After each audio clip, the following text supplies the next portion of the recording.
Wala pa sang significant update ang local public transport route plan o kan Lptrp sang probinsya. Sino kay Iloilo Governor Arthur Defensor Jr. yara pa sa subong sa Land Transportation Franchising and Regulatory Board o kan LTFRB ang Lptrp sang probinsya kaginatinguhaan pa niya nga makakuha sang update. Dugang pa niya agresibo ang Iloilo Provincial Government nga i-pursue ang pagpatuman sang Lptrp sa labing madali nga panahon.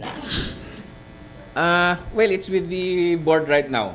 Mamangkot pa kita if it's that is a collegial body and they will to take it up. We will aggressively pursue that. Follow up kita sinadira.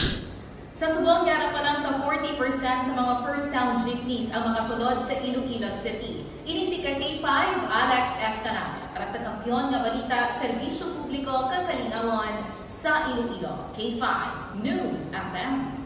This news is brought to you by: do you feel tired all the time? Do you have frequent infections? Do you have always cold? It's a sign of low immune system. Boost your immune system with Clinica D3 Bio, antibacterial, natural antioxidant, immune system booster. Clinica D3 Bio has vitamin D3, lauric acid, and monolurine to fight against all viruses. Try Clinica Vitamin D3 with Coccus nocifera.